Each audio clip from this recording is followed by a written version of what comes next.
Funding for this program is provided by the Public Broadcasting.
And I was speaking in the Midwest to a group of educators, a group of superintendents.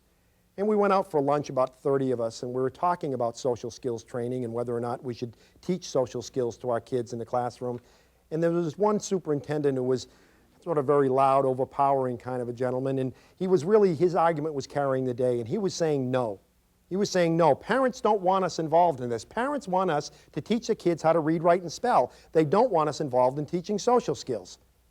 And of course, by social skills, I don't mean manners. I mean different ways to socially interact. And he was saying, no, parents don't want us involved in that. They want us to take care of the reading, writing, and spelling.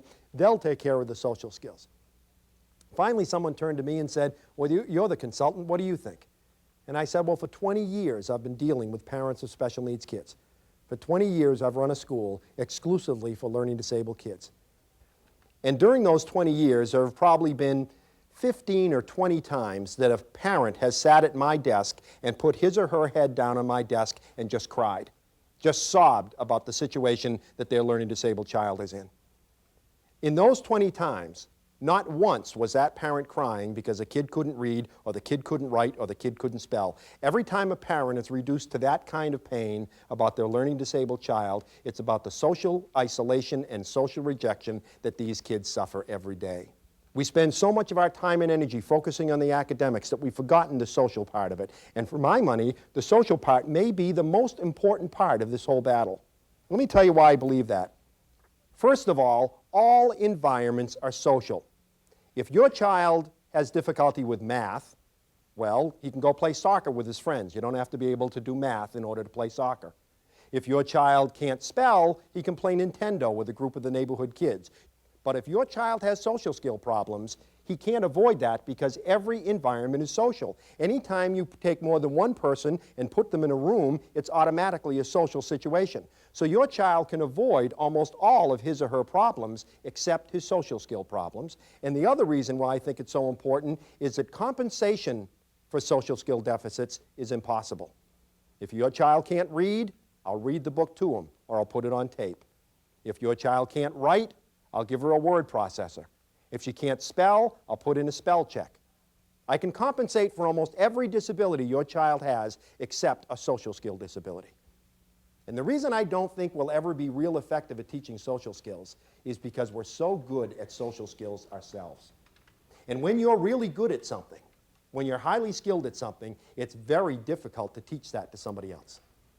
Did you ever see somebody with a PhD in engineering try to teach his or her child the times tables?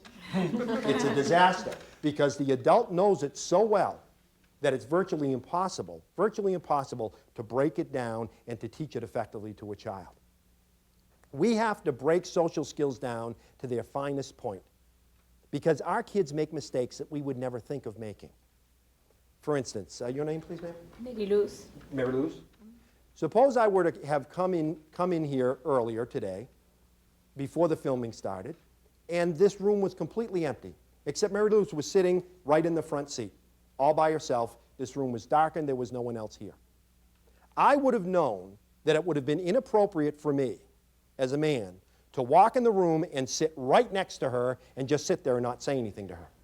She'd look around, why is this, you know, we have 50 seats to choose from. Why is this guy sitting right here next to me without saying anything? That would send very, very strange signals to her, and she'd feel very uncomfortable with that. I would never do it, and you would never do it. 3 or 4 minutes later, when some of the other folks begin to arrive, suddenly it's perfectly fine to sit there. But you would never sit there, and I would never sit there because we know it's inappropriate. And yet how many of us in a social skills classroom would think to say, today's lesson is going to be auditorium seating behavior. If you come into an auditorium and there's one person of the opposite sex sitting by him or herself, do not sit in the seat. I mean, we never think to teach that because we never think to do it.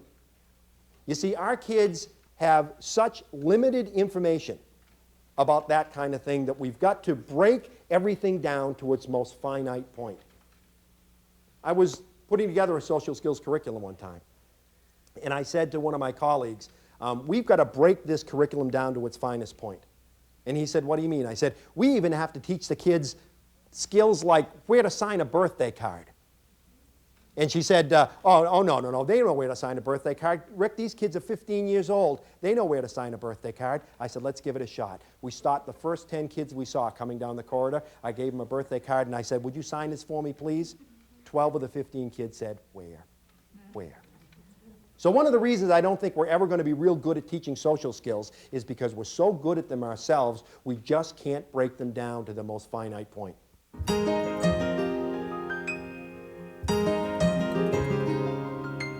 Learning disabled kids do not learn by accident. They don't learn through osmosis. They don't learn by exposure. They've got to be taught everything. And the evidence that's proof enough for me that kids do not learn good social skills by just watching good social skills, my proof is this. I've spent the better part of my career dealing with parents of kids with special needs. And you know what? Most of the parents have real good social skills. Then why didn't the kids learn them from the parents? If it's as simple as taking the child and putting him in a regular education classroom where he can observe good social skills all day, why didn't the child learn the good social skills from the parents? This came in very clear focus to me last year. I run a school on Cape Cod, and we have a big weekend, graduation weekend at the end of the year, and all of the parents come from all over the country. It's a residential school. They come from all over the country to see their children graduate and to see the prom. And the night of the prom, we decorate the gym and have a beautiful all-school prom for the students. The parents are there, they witness the promenade, they watch the students come into the gymnasium, and then once the prom starts, the parents return to this beautiful big white circus tent and have a clam bake under the circus tent while the kids are enjoying the prom. And this came through in such clear focus for me in June, because I walked through that circus tent and I watched 300 of the most sophisticated, urbane, cosmopolitan people you'd ever want to meet in your life. Eating lobster with their pinkies up, talking about third world debt, gentlemen who didn't know each other 10 minutes before are exchanging business cards to set up golf dates the next day, just these impeccable social skills. And then I left the tent and went up to the gymnasium where their students were having a prom. And you saw kids with their fingers up their nose and guys with girls in headlocks. And I mean, it was just every social skill error that could possibly be made was being made. Now, those people raised those kids. Those people raised those kids. If those kids hadn't learned appropriate social skills from watching their parents' appropriate social skills for 15 years, what makes us think for a moment that putting them in a regular education classroom is going to do it? Even learning disabled kids that have very good special education programs and are doing very well, the learning disability itself will often cause social skills problems. And let's take a look at some of those problems and the impact that some very typical learning disabilities will have on a child's ability to function socially.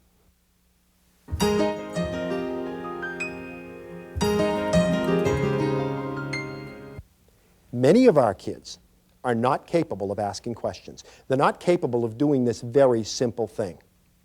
If I were to go to Lisa and say, Lisa, would you please find out from Bob what we're having for dinner? Lisa would go to Bob and say, what? What are we having for dinner? She would take my statement, find out what we're having for dinner, and turn it into a question and ask Bob the question, what are we having for dinner? Try that with your learning disabled kids. Try it with your child with a learning disability. You might be very surprised at the response. Lisa would go to Bob and say, Rick wants to know what we're having for dinner. Do you hear what she did?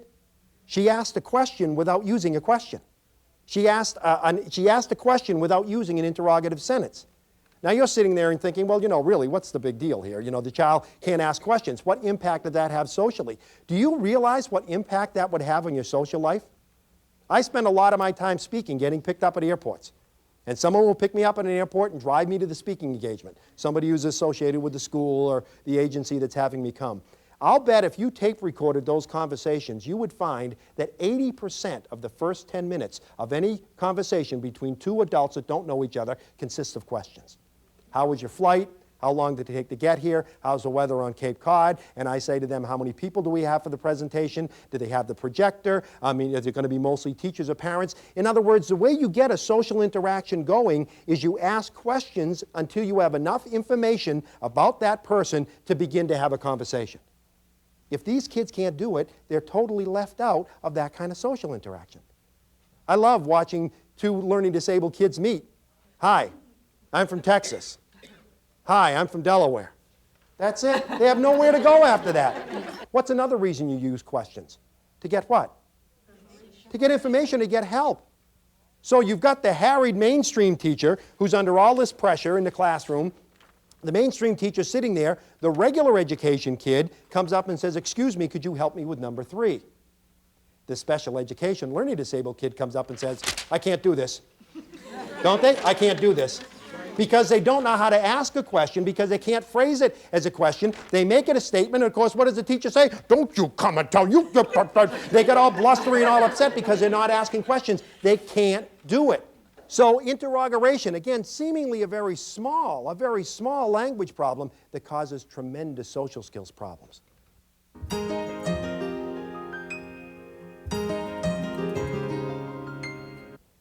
Attention deficit disorder getting an awful lot of attention in the field right now. Very important studies, I think, being done in this area, but tremendous misconceptions about attention deficit disorder. Terrible misconceptions out there. And one misconception that bothers me, the one I think bothers me the most, is the one that talks about, I'll talk to special ed directors, special ed experts, special ed professors, special ed teachers, people that should know better, school psychologists, people that should know better, who constantly use the terms distractibility and attention span interchangeably, as if they mean the same thing. The child's very distractible, he has no attention span. The child has no attention span, he's very distractible. Using those two terms interchangeably, when in actuality, the child who's distractible and the child with no attention span are two completely different kids. They couldn't possibly be more different from each other. And yet we continue to use those two terms interchangeably. Well, what is the difference between the child who's distractible and the child with no attention span? Basically, it's this, and this is a lot more than just a little bit of cute wordplay. The child with no attention span pays attention to nothing. The child who's distractible pays attention to everything. There is a critical difference between those two kids. A critical difference between those two kids. The child with no attention span is generally your intellectually limited child. Your child who is functioning at a lower cognitive level. Your developmentally disabled, mentally impaired child. That's the child with no attention span. The child who's distractible is a completely different kid. It's not that he pays attention to nothing, it's that he or she pays attention to everything. It's like looking at the world through a wide-angle lens. Suppose I'm up here speaking, and your name, sir? Arthur. Arthur. Let's say that Arthur is a distractible person. And I'm up here lecturing, and Arthur's interested in my lecture. He's fascinated by my lecture. He's stimulated by my lecture. But he's equally interested in my tie, in my suit, in my shoes, in the baseball over here, in these books, and what he had for dinner and what he's going to have for breakfast tomorrow. He's constantly being bombarded with the stimuli, and he can't focus any of it out. The school I'd been at previously, we built a new gymnasium. And for reasons I never understand, the architect built the fire alarm to look just like light switches. Except the fire alarm was a little bit higher than a standard light switch. It was painted red, and it said fire alarm on it. Well, at a school where 90% of the kids were dyslexic, I'll tell you how much good it did to write fire alarm on it. So the first day of school, I'd always take the little kids by the hands, and we'd walk through the gym, and I'd show the kids the gym, and I'd say, kids, this is the gym. You can't go on the floor or with your shoes on. And over here, now this looks like a light switch, doesn't it? But it's not. It's a fire alarm. This calls the fire department. This turns on the lights in the gym. Fire alarm, light switch, fire alarm. You got it? The kids say, we got it. Well, if you know anything about reality testing and learning disabled kids, you know there's always got to be one kid that has to see if that really is the case. You know, that's the kid you say, don't ever put beans in your ears, and the kid says, gee, I never thought of that. You know, just the mere suggestion is enough to get him to do it. And a couple of years ago was a little kid named Carl. First day of school, I took Carl and the other kids through the gymnasium, showed them the light switch, fire alarm, light switch. The next day, second day of school, Carl is walking through the gymnasium and he says, gee, that guy yesterday told us that was a fire alarm, but it sure looks like a light switch to me. There's only one way to find out. So he walks over and he throws the switch. Administrative nightmare. Okay? It's pouring, drenching typhoon rains outside. The fire alarm goes off. All 150 learning disabled, hyperactive kids outside jumping around in puddles. The teacher standing there under their plan books getting soaking wet. The fire department, police, the whole thing ruined the second day of school. I had planned the second day of school like the invasion of Normandy. It was going to be perfect. Ruined the second day of school, destroyed it. And I was furious. And I took Carl and I brought him down to my office and I sat him across from my desk and I gave it to him both barrels. I was really going at him full time. Now, he wasn't sure who I was. But I had a suit on and I had a big office, so he knew he was in trouble. And I was really going at him both barrels, and he's sitting back with his eyes open, going through, listening to the whole thing, and I decided to give him administrative lecture number 117. Do we have any school administrators here? Well, you know, when you're an administrator, selecting a lecture is like choosing a wine for a meal. You know, it's got to be just right to go with what you want to do. And I think you'll agree that 117 was a very good choice. 117, lecture 117, talks about if there's a real fire, the fireman can't get to the real fire, and you know people can get hurt. And he's sitting back taking the whole thing in. And I'm at the best part of the lecture, the guilt part of the lecture. The part about the fireman, he could fall off the back of the truck and hit by a car and never see his kids again, you know. The very best, the guilt part of the lecture. And the kid is sitting back with his eyes wide open like this, and I went like this to make a point, and the kid says, my father's going to watch just like yours. Because, again, you got to picture the scene. He's got this wide-angle lens on, he's taking in the whole thing, and suddenly my watch catches his eye, and so that's what he responds to. Can you imagine the social implications of selective attention?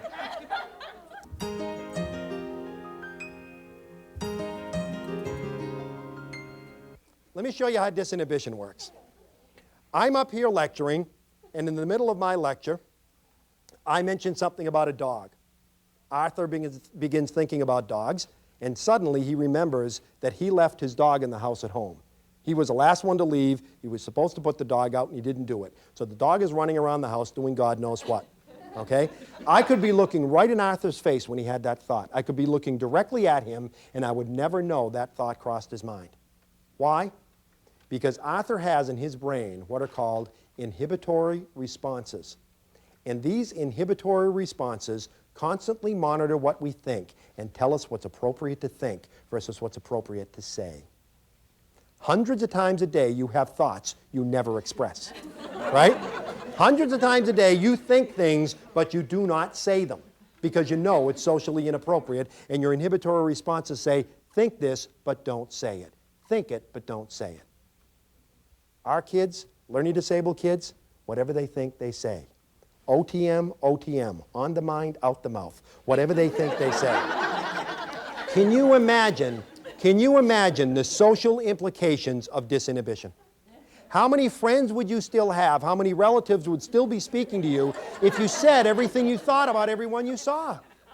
It's not socially acceptable, so we don't do it. No wonder these kids can't establish and maintain relationships. I mean, some of you only see each other, some of you professionals particularly, only see each other at these conferences a couple of times a year. You're not very likely to go up and say, hi, Gene, how are you? Picked up a few pounds since last year. I mean, you think these things, but you don't say them. Our kids, whatever they think, they say. The social implications of that are mind-boggling.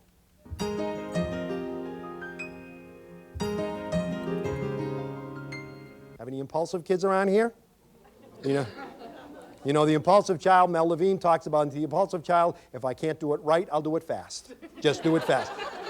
This is the lifestyle of the impulsive child. If you've got an impulsive child in your life, this is the lifestyle of the impulsive child. It looks something like this. Ready, fire, aim. No. You got to switch those last two around. These are the kids, they're just impulsive. They do the first thing that comes to their mind without any consequential thought. Somebody said to me one time, I'm doing some research on attention deficit disorder kids. Where should I go to find them? I said, go to the hospital emergency rooms. and just wait. Go to your local pharmacy, find the mother in the area who buys first aid kits in gross lots. That's a parent of the child with an attention deficit disorder, because these kids there's no consequential thought. There's no what's called mediation. They just see something, they do it. Sure, I can walk along the edge of that table. Sure, I can try that. I'll give that a shot. And they're constantly falling down, getting hurt, because they don't give any thought to the consequence of their actions because of the impulsivity. So what can we do about it? Well, luckily, there's an awful lot of research and an awful lot of work out there for parents and for teachers in terms of what we can do with these kids and how we can help them to improve their social skills. What I recommend is autopsies. Now, this is open to some misinterpretation. As we all know, a medical autopsy is basically this: the examination and inspection of a dead body to discover the cause of death, determine damage, and prevent reoccurrence.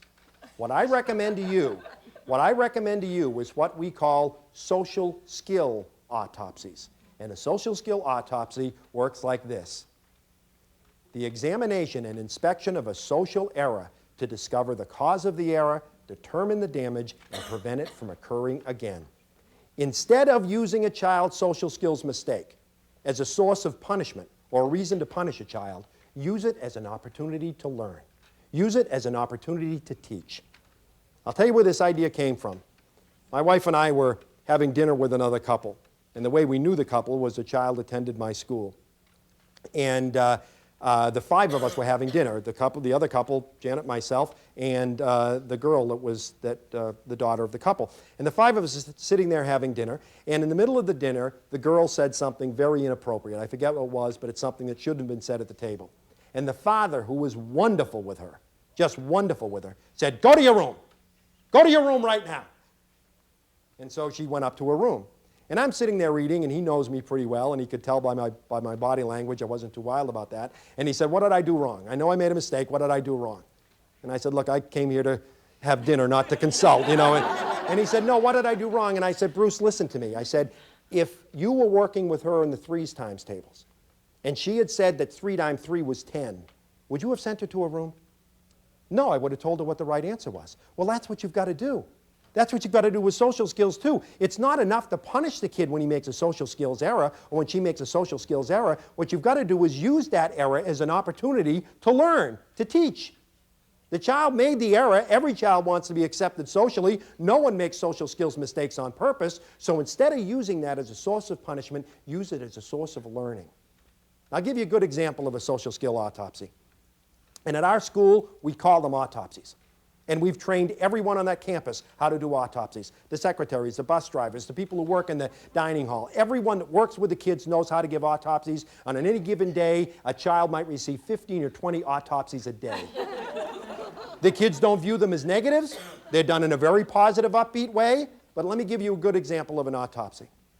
I was walking through the dormitory one evening, and I heard two roommates, Tom and Chip. And they were having quite an argument. So I opened the door and I said, "What happened here? What's going on?" And Chip said, "Tom borrowed my toothpaste, took it down to the bathroom and lost it. Now I don't have any toothpaste. He's always borrowing my stuff." So I sat down with Tom and I said, "Tom, let's do a social autopsy on this. Let's autopsy it." So we sat down and I said, "Tom, what do you think your mistake was? What did you do wrong here, Tom? Tell me what happened first."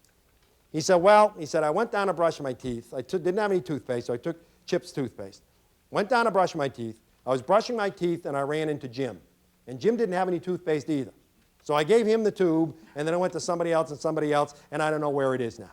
I said, "Okay, let's conduct an autopsy here. What was your mistake? What did you do wrong?" Now listen to what his answer was, because it's very significant. He said, "I know what my mistake was, Mr. Lavoie. I shouldn't have borrowed Chip's toothpaste." And I said, No, that wasn't your mistake. Chip's a good friend of yours. He's your roommate. You help him when he's in a jam, he helps you. That was not your social mistake. See, if I had done what we generally do, which is to punish the child when he makes a social skill error. If I had said, give him $2 for the toothpaste, he would have thought his mistake was borrowing the toothpaste. That was not his mistake. And I said, no, that wasn't your mistake, Tom. And he said, oh, I know what it was.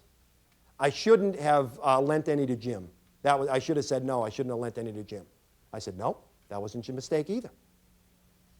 Jim and Chip are good friends. Chip wouldn't have minded you lending some toothpaste to Jim. That wasn't your mistake either. And finally the light went on and he said, I've got it. I shouldn't have let go of the tube. I should have held onto the tube and squeezed the toothpaste onto the toothbrush and not let go of the tube. Bingo, now you've got it. You see, the lesson for today is not do not borrow. The lesson is not do not lend. The lesson is when you borrow something from someone, it's your job to hold on to it until it gets returned. Do you understand, Tom?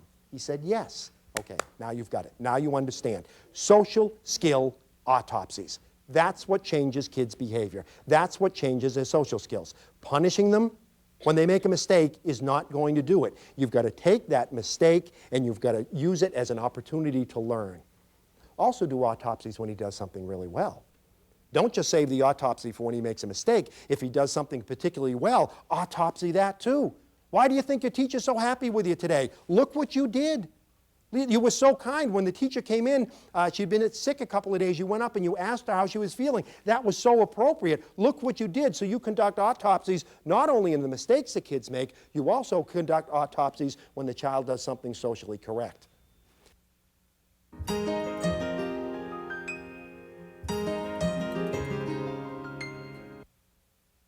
I think the most significant work for parents to understand is the work done by a couple of researchers named Fox and Weaver in California. Let me tell you what they did. For years we've known there are basically 4 kinds of kids in every school in the country. Children that are rejected, children that are ignored, children that are controversial, and children that are popular. And here's the difference. The child who's rejected is the child that everyone goes and looks for. How can I get this kid? Let's spend our recess beating up Billy. That's a child that kids go to look for. They openly reject that kid. They make it their business to make that child's life miserable. And unfortunately, you know that we do have kids that are openly rejected by other kids. The next group of kids is a child who's ignored. Now, this child is not openly rejected necessarily, but they just leave him alone. No one wants to play with him. He has no one to hang out with. He doesn't have a lot of friends. He's ignored. The third group of children is the biggest group, and that's a group most of us were in, and that is the controversial group. That is to say, we have a group of friends, but we don't go much beyond that group of friends. And when you think back to high school, you think of a small group of kids that really made up the core of the people you hung out with, because you had something in common. You lived in the same neighborhood, or you played basketball, or you were cheerleaders, or you were in the debating club. But there was something that defined that group, and you hung out with that group, but you didn't go much beyond that group. And that's where most of us were. And then there's the very rare person, the popular person, the child who has friends in all the controversial groups. The definition of popularity is a person who other people like, even if they don't know him. Now, the popular child is the president of the senior class. You know, you go to a high school and you say, do you know Tim Mulligan? And, oh, yeah, he's a great kid, great kid. Do you know him? Well, no, but he's a great kid. That's the popular kid. Well, for years in our study of social skill problems, we always studied the kid who was rejected and the kid who was ignored to see what they did wrong. Well, a couple of researchers named Fox and Weaver came up with the idea, and they said, instead of looking at these kids to see what they did wrong, let's take a look at these kids and see what they do right. Let's see what they do right, and then teach those skills to the kids who are unpopular. Makes perfect sense to me. They found a list of positive traits that all kids like about other kids. If you can train your child with a learning problem and a social skills problem to do these 7 things up here on a consistent basis, he or she will automatically be more popular, because these are the things that the kids liked about other kids. Things like smiling and laughing. Kids don't like other kids that are always walking around sad and always walking around bummed out. They don't like that about other kids. Teach your kid to smile. Teach him to laugh. Your problems are your own, John. You don't want to be wearing your problems on your sleeve all the time. Kids that greet others, if you can just get them to just teach them to say hello to other people in the corridor. Just to say, hi, how are you, as they're walking through the corridor instead of walking with their eyes downcast all the time. All adolescents at some point in their life feel left out. They feel like they don't belong.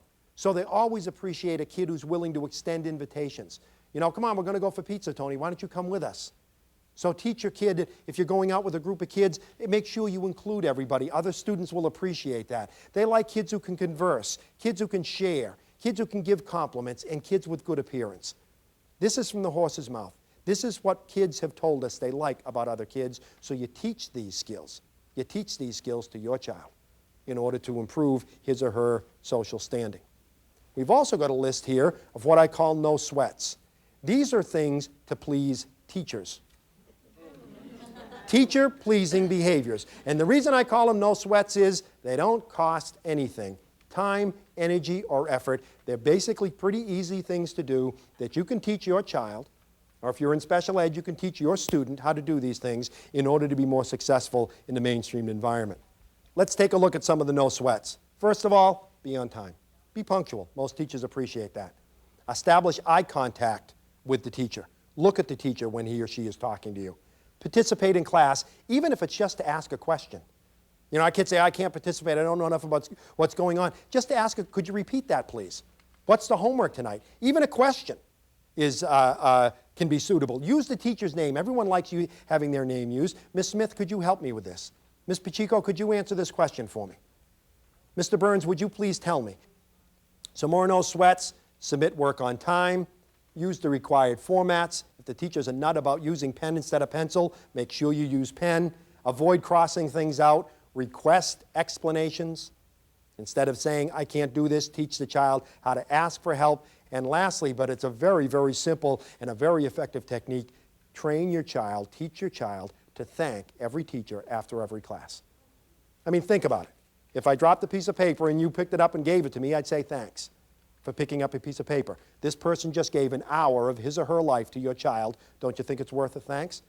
And I don't care, the most hard-hearted teacher in the world has got to be softened by a kid walking by the desk and saying, thank you, thanks, Ms. Jones, thank you, before they leave class. I mean, it's a simple courtesy, but it's something that's not often done in schools today, so it stands out with the teacher and it makes your child stand out in the teacher's mind. So those are some techniques that you can use very effectively to increase the social status that your child currently enjoys.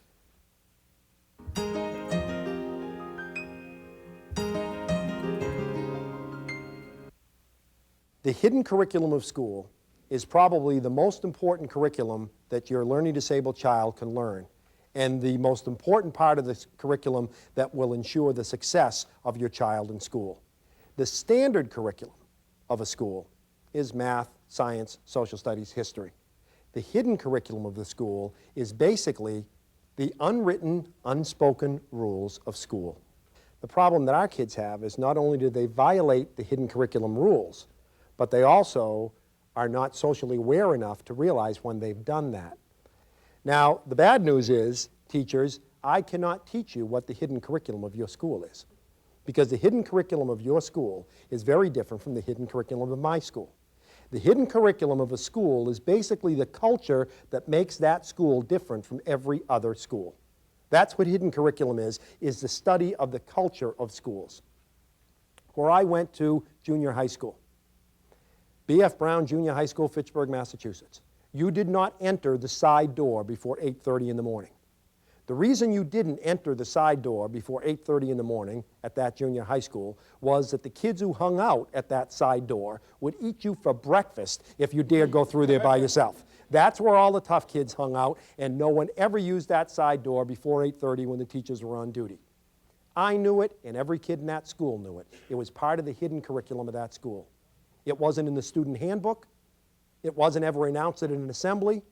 The principal never got in the loudspeaker and said, your attention please students, do not use the side door before 8:30 in the morning because the kids who hang out there will beat you to death if you do. And yet everyone knew it. It was part of the school's hidden curriculum. Where my kids go to high school now in Massachusetts, my own kids, you go in there the first day of school and you'll see this great big banner up there, the Welcome Back Dance. sponsored by the freshman class. The Welcome Back Dance, come one, come all, to the Welcome Back Dance. Freshmen, sophomores, juniors, and seniors, join us for the Welcome Back Dance in the gymnasium, sponsored by the freshman class. The standard curriculum of that dance is that all classes are invited. But the hidden curriculum of the dance is this. The freshmen go to the dance. The sophomores sit in their cars outside the dance and make fun of the freshmen for being freshmen. And then about 10 o'clock, they go into the dance. If you're a junior, you go to a party at somebody's house. And if you're a senior, you sit on the hood of your car outside the party, make fun of people as they go into the party till about 10 o'clock, then you crash the party. That's the hidden curriculum of that dance. And you, as a special ed teacher, have to be so knowledgeable about the hidden curriculum that you can teach that to the kids. So when you hear a sophomore in your class say, gee, there's a dance tonight, I think I'm going to go to the Welcome Back Dance, you can say, no, you don't go to the Welcome Back Dance, you're a sophomore. You sit in the hood of your car and make fun of the freshmen. That's your job as a sophomore, because our kids don't get it. They need to be taught the hidden curriculum. Now, for years, parents have been saying, please teach the kids the hidden curriculum. For years, the kids have been saying, please teach us the hidden curriculum. But now, special education teachers, even our mainstream colleagues are asking us to teach the hidden curriculum. And let me show you a piece of research that was done. A questionnaire was sent out to 1,500 mainstream teachers who deal with learning disabled special needs kids in mainstream classes. And the questionnaire said, please list three skills that you think are important for the kid, in order for a child, a special needs child, to make it in the mainstream. And of course, hundreds and hundreds of skills were identified. These were the top 7 responses. Number 1, listening skills. Number 2, ability to follow direction. Number 3, ability to stay on task. Number 4, knowing how to ask for help. Number 5, the ability to get started on a task. Number 6, the ability to finish on time. Number 7 was word attack or reading skills. What's the significance of this research? That the first 6 items were hidden curriculum items. The first 6 items selected by the teachers were mainstream teachers were actually hidden curriculum issues. What our mainstream colleagues are saying to us is, we can deal with kids who can't read, we can deal with kids who can't write, but stop sending us kids who can't follow directions, who can't listen, who can't stay on task. So those of us in special ed are working so hard to teach these academic skills to the kids, like reading, writing, and spelling, and our colleagues are saying that's not what's causing the problem. What's causing the problem are these skills. Teach them the hidden curriculum of school. This gives you an opportunity as a special education teacher to go to the regular education teacher and say, please help me with this. This is an area where you're the expert. I don't understand the hidden curriculum of the school. Please teach it to me so I can teach it to the kids. Please teach it to me. And here's how you go about it. First of all, what are the resources you use? Use your colleagues. At a teacher's meeting, explain this concept of hidden curriculum and say, teach me the hidden curriculum of the school. Tell me what really makes this school tick. Tell me the important stuff that kids need to know in order to function socially around here. Use the students. Use the student council. Schools where I've consulted, they've turned the student council loose on this problem, and the kids have sat down and tried to write up the hidden curriculum of their school. Use the support staff. You want to know who knows what goes on around your school, how your school really works? The maintenance folks, the secretaries in the office, the people in the cafeteria, they're the ones that really understand the hidden curriculum of your school because they see it every day. We as teachers see the standard curriculum. The support people see the hidden curriculum. Use them as a resource. Use publications. I could go to any one of your high schools right now and look at your last 3 high school yearbooks, and I could tell you what the hidden curriculum is of your school. The principal says, all of the sports are important here at this high school. All of the sports are important. Yet you look at the yearbook and you see there's 46 pages of football pictures and 1 picture of the tennis team. Okay, well that's teaching me the hidden curriculum of that school is that football is really where it's at in terms of that high school. So use publications. Beyond resources, what techniques do you use? Use interviews, use surveys, do brainstorming. Sit around with your colleagues, sit around with the students, and find out what the hidden curriculum of your school is. But most importantly, what are the things you consider when you look for the hidden curriculum of your school? Number 1 is the physical plant. Does the child understand the physical plant? What you'll find many times is he does not. He's the only kid in the school who doesn't realize you can get from the gymnasium to the soccer field by cutting through the library. He has to walk all the way around the school. He doesn't understand the physical plant. There was a child I was consulting on. Listen to this. Child was in danger of being thrown out of school. Teachers, everybody was really furious at him because he was constantly late for class. And not only was he always late for class, but he always came into class all out of breath and all out of puff, which meant that he was waiting till the very last minute to go into class, and the teachers were furious with him. Until one day they followed him around the school. You know what this poor kid was doing? He was in a 4-story high school. His first class, his homeroom class, was on the 1st floor. His next period class was on the 4th floor. And his second period class was on the 3rd floor. Here's what he would do. He would go from homeroom in the 1st floor up to the 4th floor to his first period class. When it came time for his second class, he would go back down to the 1st floor and then up to the 3rd floor. Because he didn't understand, the only way he knew how to get around the school was to start at his homeroom. And so he would go back to his homeroom after every class and start from his homeroom to get to his next class. And this poor kid not only couldn't understand why he was late all the time, he couldn't understand how everybody else could be on time. Because he'd leave one class and he'd run down the 3 flights of stairs and then run back up again, and he couldn't understand why everyone else could make it on time. This kid was being branded unmotivated. He didn't care about school. He wasn't interested in school. It was a physical plant problem. He didn't know how to get around the school. Does your kid understand how to use the cafeteria? I had a student tell me he was a senior in high school. He said he never had a hot lunch in 4 years of high school because it was absent the first day, freshman year, when they taught the kids how to access the hot lunch line, and he was too embarrassed to ask anybody after that. So he went 4 years without having lunch. 4 years without having lunch because he didn't know how to access the lunch line. It was a physical plant problem. Does your kid understand the physical plant? The social environment. Does the child understand what the cliques are, what's in and out? Does he understand the administration? Does he understand who works for who? Does he understand who to go to with what kind of problem? Does he understand that the vice principal happens to be very sensitive to special needs kids, but maybe the principal isn't? And maybe he should go to the vice principal with his problems and not to the principal. Does he understand how the administrative structure of the school works? Does he understand the teaching staff? And I think it should go this far. Let's suppose I'm a special education teacher, and I've got a kid, Johnny, and he's going to have class next year with Lisa and Arthur. They're going to be his 2 teachers next year. I think it should go this far. I should go as a colleague to Lisa and say, Lisa, Johnny's going to be in your class next semester, and I'd like to ask you a couple of questions if I could. Lisa, what do you think about kids being on time? What do you think about tardiness, kids being late for class? Oh, yes, tardiness is very important to me. Very, very important to me. I think it's important that kids learn how to be on time. If I'm going to be there on time, they should be. These kids are going to get jobs someday. Punctuality is a very important thing. They call me the queen of the late pass. If you're late, you get a late pass. That's it. You got to be on time. Okay, Lisa, and what about homework? What do you think about homework? No, I don't give a lot of homework to the kids. I really don't. A lot of my kids have jobs in the community. They don't have a lot of time to do homework. Some of them come from families where there's not a very conducive place to study, so I don't give a lot of homework to my kids.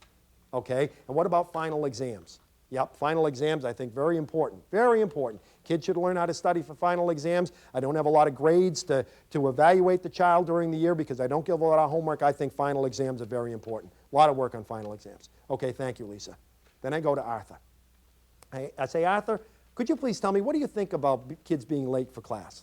That a big deal for you? Nah, it's a big campus. And I don't even have my own classroom. I'm moving classroom to classroom, so a lot of times I'm late. Not a problem for me. Not a problem. I give kids about a 5-minute grace period. Okay, good. And what about homework? Yes, I think homework is very important. These kids should learn to discipline themselves. Homework is a big part of my curriculum. Every kid gets homework and it gets corrected every night. Well, what about final exams, Arthur? No big deal for me. Final exams aren't that important. I've got so many grades with all the homework and things. I give an exam because the administration wants me to, but it's no real big deal to me. Okay, Arthur, thank you. Then I go back and I get Johnny and I say, Johnny, let me tell you what it's like out there. Let me tell you what it's like out there. You've got Lisa for class. You're running late for class. Get there. If you didn't bring your book, don't worry about it. Just get to class on time. That's very important to her. Very important. You're late for Arthur's class, don't worry about it. Go back and get your book. Comes time to do homework, you're exhausted, you're really, really tired, you want to go to sleep. You know, and you've got two pieces of homework. You got Lisa's homework, you got Arthur's homework. Do Arthur's. Do Arthur's. Don't worry about Lisa's. Maybe she won't collect it. Don't worry about it. But around final exam time, there's the exam you study for. Study for that exam. Now, I'll say that to teachers, and teachers will say, well, Rick, you can't say that to kids. You can't tell kids that stuff. You're giving them an unfair advantage. No, you're not. You're just saying to those kids what every other kid in that school knew after 2 days. All you're doing is telling that kid what everyone else knew after 2 days of school, because our kids don't pick up on the patterns. Do they understand the extracurricular activities in the school? There's a big trend in special education that troubles me terribly, where they're taking kids that are in afternoon kind of activities, learning disabled kids that are in the camping club or the scouting club or the stamp club, and they're pulling them out of those activities and doing their remedial work after school. I think that's such a big mistake. That's the lifeline for some of these kids. That's what makes them go to school. You take this great big high school with 2,500 kids in it. The kid is constantly lost. He's constantly confused. But then he joins the camping club. And suddenly that great big school with a couple thousand kids in it becomes a group of 10 kids that like to camp, just like he does. Don't you dare take that away from these kids. These kids need to take that large school and make it smaller. But many times they don't understand extracurricular activities. I had a student say to me one time, you know, I said, you didn't sign up for soccer. I thought you were a great soccer player. You didn't sign up for soccer. Yeah, well, I'm from the South, and I don't want to be playing soccer up here all winter. I said, well, you don't play soccer all winter. Soccer is just in the fall. There's another sport in the winter. Oh, I didn't know that. He didn't understand. He thought if you signed up for soccer in the fall, you had to play soccer all 10 months of school. He didn't understand how the extracurricular works. Explain that to the kids so that they understand it. Does he understand the schedule? Does he understand the schedule? I was consulting with a child who was in trouble in school because he was truant. He was skipping school on average of about 1 day a week. So the school people got together, and in their infinite wisdom, they decided that as a punishment for that, as a consequence of that, they would suspend him. We got a child who doesn't want to go to school, and the consequence for that is we're not going to let you go to school. And so they sat the child down and they said, if this happens again, you're truant at an average of 1 day a month, 1 day a week. If this continues to happen, if you don't improve this trend and this continues to happen, you're going to be suspended. So he promised, he committed to the fact that he would do everything he could to improve his attendance. Well, over the next month, an average of 1 day a week, he was absent. So they called everyone together and they said, let's bring him and the parents in and tell them that he is suspended from school for 10 days. They were calling the parents and the child as they were walking down the corridor to come in. Somebody at the meeting, I wish I could say it was me, but it wasn't. One of the teachers said, wait a second, close the door, don't let him in yet. Close the door, and she said, everybody look at your plan books. Do you notice a pattern here? And somebody said, no, what? Look at the days he's absent. He's only absent on Wednesdays. He's absent every Wednesday. And so I was consulting with the school. I didn't know the school real well, and I said, well, what goes on around here on Wednesdays? And they said, well, Wednesday is modified block schedule day. And if you know what modified block schedule day is, that's a day where you take the entire schedule, stand it on its head, move it all around in order to accommodate for assemblies and those kinds of other special things that go on. Modified block schedule day. This poor kid would go to school every Wednesday. He was a senior and was in a freshman homeroom. He'd go to school every Wednesday. His dad would drop him off. He'd go up, he'd sit in his homeroom class, and he'd say, I'm going to stay today. I am not going to leave today. Then the principal would come over the loudspeaker. Reminder, today is modified block schedule day. All alpha periods will meet second period unless you're in the third floor, in which case you'll meet third period. All third period classes will meet in the gymnasium unless, of course, you're a girl, at which point you'll meet second period's class, fourth period. And this poor kid was so confused and at the same time so embarrassed because he was too embarrassed to go ask his freshman classmates he'd go out the door. It was a hidden curriculum problem. This kid could not figure out the schedule of the class, therefore, the schedule of his classes, therefore, rather than embarrass himself, he would skip out the door. The hidden curriculum is particularly important when it comes to adolescence. adolescence. One of the wisest things ever said about adolescence. Dr. Mel Levine, University of North Carolina, wrote something in a book 15 years ago, and I read it, and I remember closing it and thinking, you just gave me a gift. It was such a wonderful gift, and let me give that gift to you. The same gift that was given to me 15 years ago that will make adolescence suddenly make so much sense to you. How many of you work with adolescents? Raise your hands. Okay, how many of you are raising adolescents? Yeah, you're the ones that are saying, we can go for a few more hours, Rick. I mean, there's really no need to go home. Let me tell you the key to raising adolescents. The key to raising adolescents is basically this. You will be much more effective as a parent raising an adolescent if and when you buy into the simple understanding that you cannot win. Once you realize you can't win, the rest of it's pretty easy. Example, you with your daughter, you're walking through the mall with your 14-year-old daughter, and you run into a group of your daughter's friends. Okay? There are two mistakes you can make at this juncture, Mom. Two mistakes that Mom can make at this juncture. One is to ignore her friends. To not talk to her friends, big mistake. The other mistake is to talk to her friends. Big mistake. And once you realize no matter what you do, you're going to be wrong, it's a lot easier to deal with. But Dr. Levine demystified adolescence for me in a book that he wrote some time ago. And basically what he said is this. Adolescence, the entire essence of adolescence, the definition of adolescence, the entire purpose for being an adolescent is simply this. Adolescence is a 365-day, 52-week, 7-day-a-week battle to not be embarrassed. That's it. That's adolescence. And once you see adolescence from that perspective, the adolescent prayer is, Dear God, please don't let me be humiliated today. Once you understand adolescence from that perspective, it suddenly makes so many things they do you never understood so easy to understand. I remember being a teacher bringing a child down to my office by the scruff of the neck. Rick, I'd like you to beat this kid to death. I said, well, that's in my job description, but why am I doing it? Why am I doing this? Rick, for no reason today in class, he reached and pushed another kid right off his seat. Kid was sitting in his seat, pushed him right onto the floor. For no reason. Just yesterday, I said to the kids, if anybody pushes anyone in this class, I'm going to send you down to the director's office. This kid had never done it before. Suddenly, for no reason, he pushes the kid off his desk. I said, okay, what happened just before this? Nothing. I said, come on, something must have happened. No, nothing. I said, humor me. I'm the director. You know what? Well, what happened? She said, well, we did a little bit of reading, and that was fine. Then we did some poetry, and he was good then. And we did a little bit of grammar work, and he was fine there. And then I said, everybody take out the compositions you wrote last night. I want you to read them out loud in front of the class. And suddenly, he pushed the next kid off his seat. Take a look at it from the point of view of the adolescent. I've got a choice here. She wants me to read this composition in front of the class. Now, I can either read this composition and be embarrassed in front of my friends, because my composition really stinks. I can either read this composition and be embarrassed in front of my friends, or I can push this guy off his seat and get sent out of class. Duh. That's the easiest decision I'll make all day.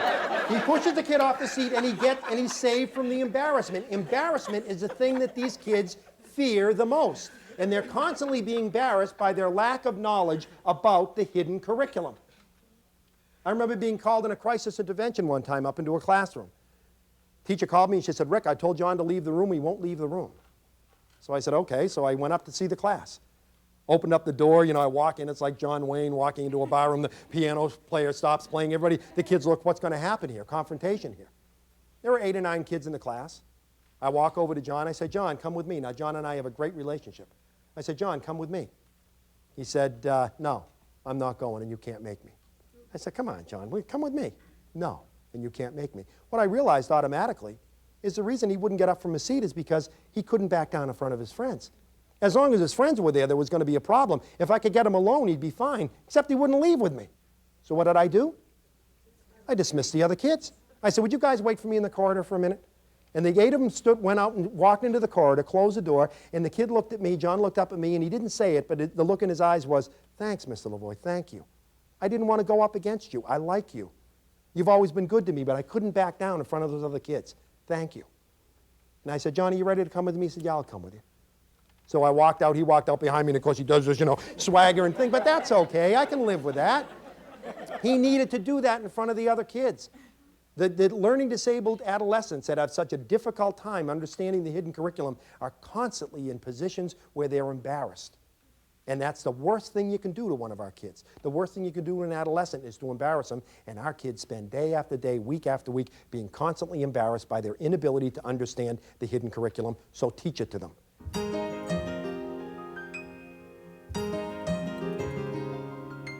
How do you deal in schools with the hidden agenda, the hidden curriculum changes, where teachers will say, I want the kids to be here on time, and then one day they do, one day they don't?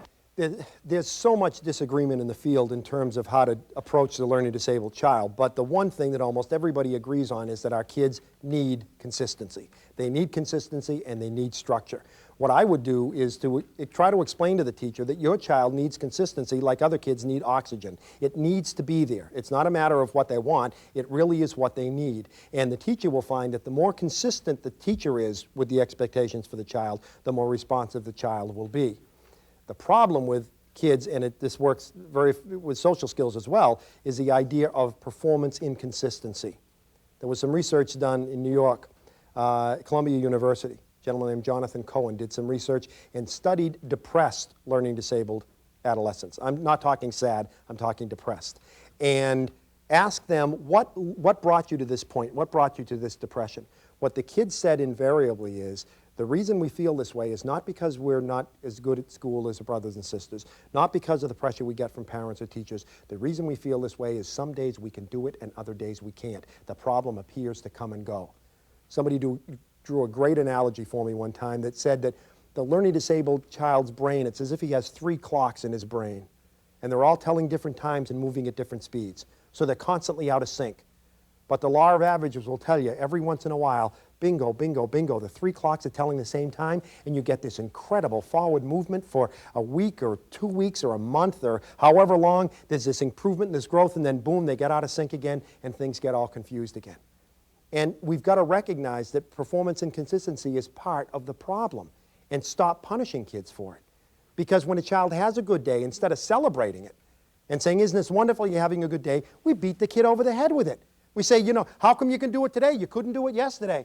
You know, how come you can do it today? Or you decided to work today? And when I consult with kids and they tell me every once in a while they have a good day, I say, if you get up in the morning, you know you're going to have a good day, don't go to school. Don't go to school because they'll beat you over the head with that day for the rest of the year. You know, we use that as the benchmark. And so one of the problems, the reason our kids need such a consistent environment is because their performance is so inconsistent that they need to have some degree of consistency. And the teachers will find their life goes a lot better if they do that. I'm a general education teacher. I teach English, and I currently have a class where I have 6 identified LD kids in there. And I've had a hard time. I get a list that says they're LD, and I can go and talk to their monitors, but very often they, for reasons of confidentiality, can't give me specifics. I'm looking for help in terms of how do I help those kids, because I truly want to, and yet it gets hard to come up with strategies that will help everybody. You're certainly entitled to, and you should have received, the child's individualized educational plan. The IEP is important, and I think you can insist on that and should. And in the plan, it will give you exactly what procedures should be followed to meet that child's particular needs or learning style. I mean, you are entitled to that, you should have it, and it doesn't make a great deal of sense for a child who's on an IEP to be in a regular education class when that teacher doesn't have access to that. So that's where you start, and then I consult with the special education teachers in your building. The entire country is rushing headlong toward what's called collaboration, which is special education and regular education teachers working together. So use the resources within your school.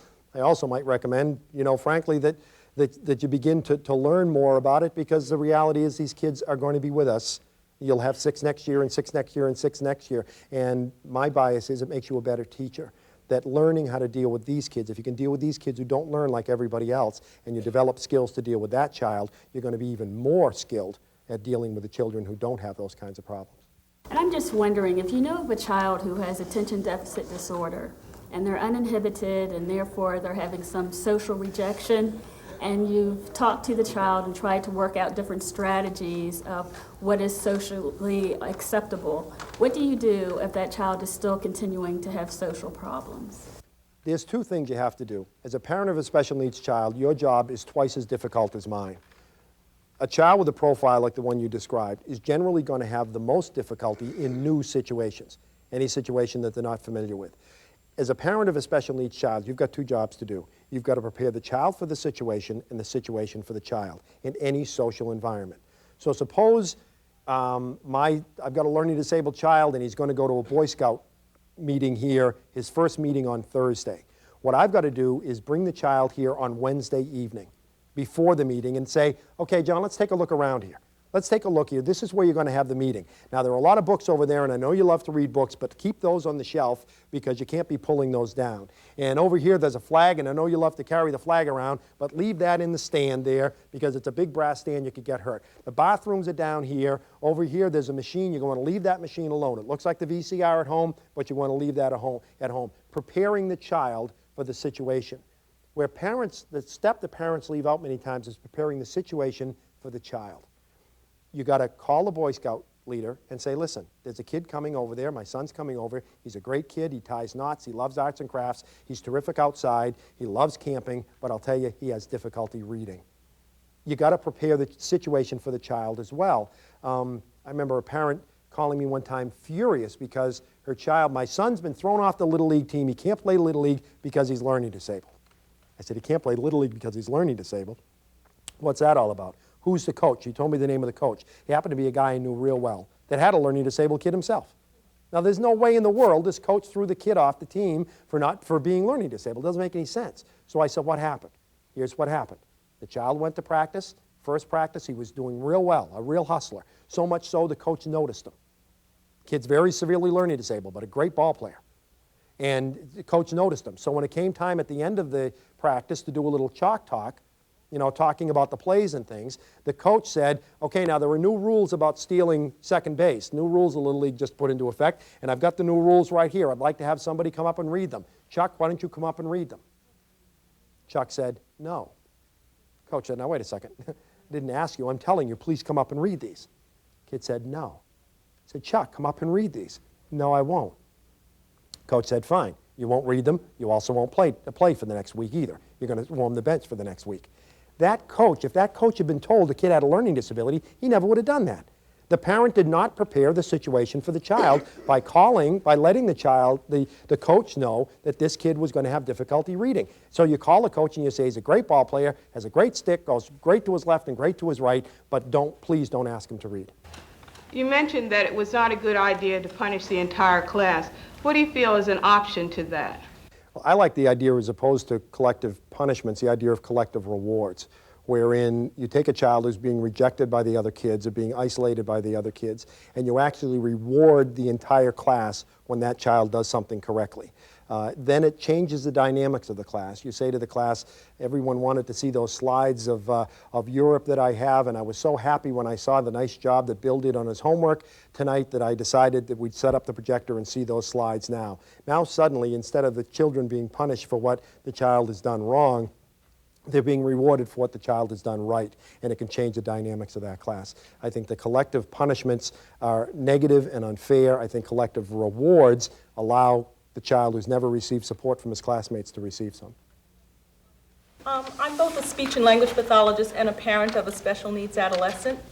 And what I find in terms of friendships is that students either tend to form friendships with students who have similar interests or similar profiles, or their friends tend to be other adolescents who can take advantage of them.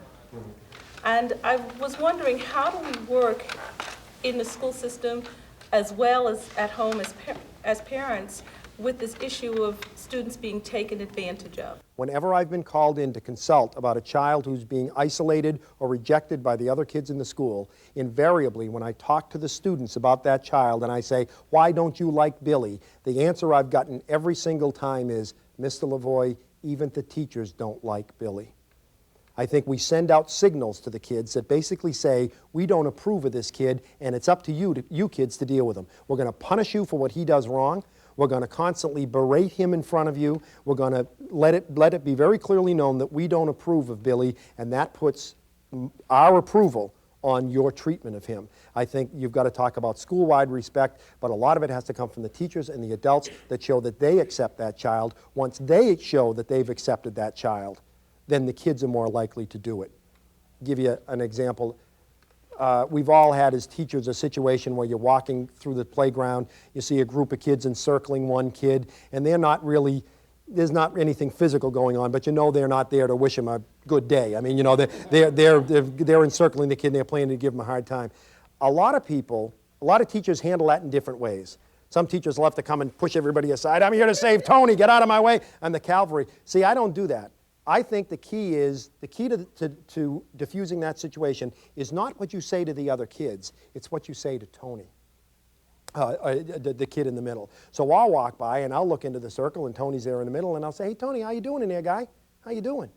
Hey, you know, here you got 100 in your spelling test the other day. That was terrific. And gee, I just got a new book in, and the National Geographic just has a new book out about glaciers. I know you'd like to see it. Stop by my office and see it. And have your dad give me a call too, will you? I want to talk to him about something. I'll see you later, Tony. And then I look at the other kids, and I look away, and I walk away. The message I'm sending to the other kids is, he's with me. I like Tony. Don't mess with him. You mess with him, you're going to have to mess with me. You don't want to mess with me. What I do is I model accepting behavior of Tony. And what happens with Tony, what happens with the other kids, is this. The less perceptive kids in the circle, the less perceptive kids will say, well, you know, Mr. Lavoie likes Tony, and I don't want to get in trouble with Mr. Lavoie, so better leave Tony alone. But the more perceptive kids will say, gee, you know, we like Mr. Lavoie, and he likes Tony. So maybe there's something about Tony we haven't noticed. If somebody like Mr. Lavoie likes Tony, maybe there's something about Tony. Maybe we ought to take Tony with us next time we go for pizza. Maybe there's something more here that we're not seeing because Mr. Lavoie likes him. Either way, the child wins.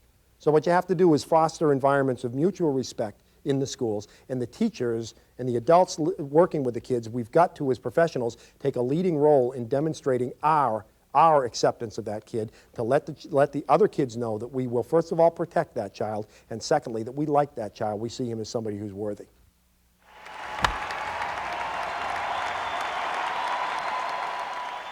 Okay, so what's the answer to all this? Talk about social skills. We talk about wanting to develop kids the way we'd like them to develop. What's the answer to it?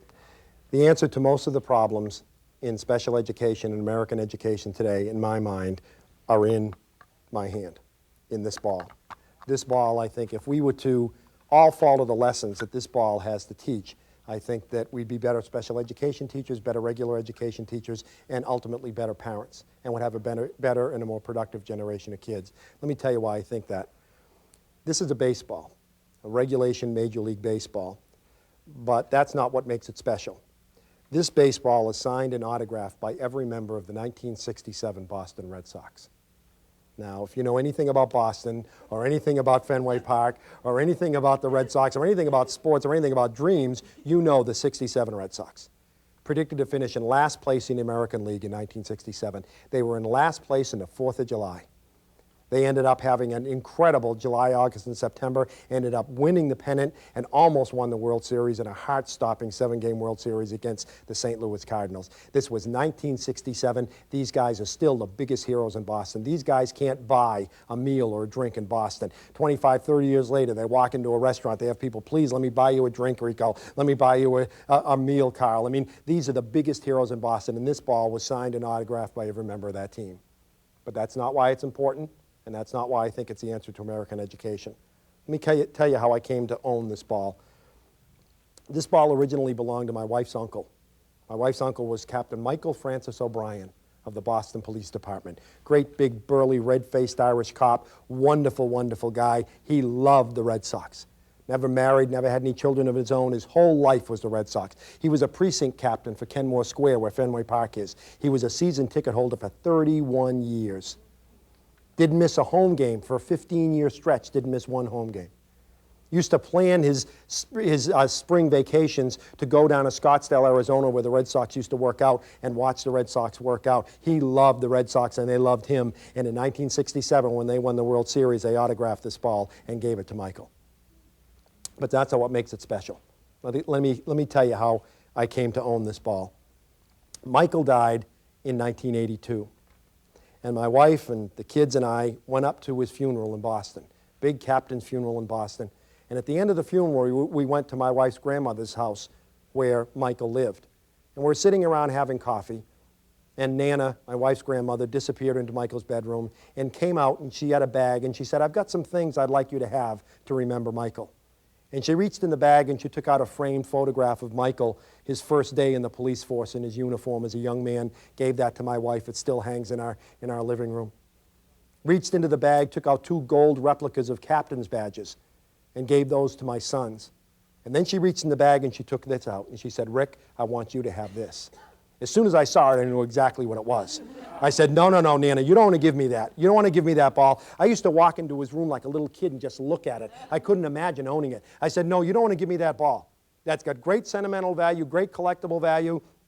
You know, I'm only in the family by marriage. Wait till one of the kids gets old enough to appreciate it. If we ever get divorced, the custody battle over this thing will go on for years. Please don't give me that baseball." And she says, "No, Rick, I want you to have it." She said, "I know you love the Red Sox. You and Michael used to talk about the Red Sox all the time. Michael would want you to have it. Please take it. I want you to have it." So I accepted it with great humility, put it back in the bag. We finished having our coffee and saying our goodbyes. We got in the car and started driving back home to Connecticut, where we lived at the time. Driving down from Boston, driving down the Merritt Parkway in Connecticut, my son Danny, 4 years old, sitting in the back seat, suddenly pipes up and he says, "Dad, I noticed Nana gave you a baseball. When we get home, let's go out in the driveway and play catch with it." I hit the brakes, pull over the side of the road. "No, Danny, no, no, no. We can never, ever play catch with that baseball. We can never use that ball to play catch." Danny said, "Why not, Dad?" I said, "Because there's writing on it." I figured, he's 4 years old. He can't understand Impossible Dream Team, autographs. He can't understand that because there's writing on it. He said, "Okay, that's fine." And we continued the journey home. Pulled into the driveway. I start unloading the car. Dan disappears into his bedroom for about 10 minutes. Comes out 10 minutes later with his hands behind his back. "Dad, have I got a surprise for you?" I said, "What is it, Dan?" He said, "You know that ball you said we couldn't use because there's writing on it?" I said, "Yeah, we can use it now." I said, "Danny, what did you do?" And he held the ball out very proudly in front of him, and he held it out, and he said, "Dad, I took it up in my bedroom, and I licked all the writing off for you." Well, there were several options that I considered. It was certainly too late for an abortion. The kid was 4 years old. And the other things I thought about violated different state and federal laws. But then suddenly it came to me, and I looked at him, this beautiful kid holding this ball up with a big smile on his face, and it suddenly came to me, look at this through his eyes. Look at this through his eyes. Through my eyes, he had done something terrible, something inexcusable. But through his eyes, through the eyes of a child, he had done something quite sweet. His dad, who he knows and loves and trusts, said, "We can't use a ball because there's writing on it." The solution to that is easy. Take the writing off. So I went over to him, and instead of slugging him, I hugged him. A little tighter than I had to, maybe, but I hugged him, and this ball has absolutely no collectible value anymore. It means nothing to anyone in the world except me. It's totally devoid of any value now, but it sits on my desk every day at work, and it keeps me honest. Because every time a learning disabled kid comes into me with some cockamamie problem, some problem that makes no sense to me, some big issue that he doesn't understand, I look at the ball and it reminds me that my job as an educator and as a parent is to look at the world the way kids look at the world. We've got a generation of teachers and parents who are trying to get the kids to look at the world the way we do. The solution to most of our problems in education is we've got to start looking at the world the way they do. We've got to do what Father Flanagan taught us to do. Remember Boys Town? No man stands as tall as when he bends to help a child. That's what we have to do, is start looking at the world through the eyes of kids. Then and only then will we be able to solve the tremendous problems we have in regular education and special education. Okay? Thank you very much. Thank you.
Funding for this program was provided by the members and supporters of WETA and by the Public Broadcasting Service.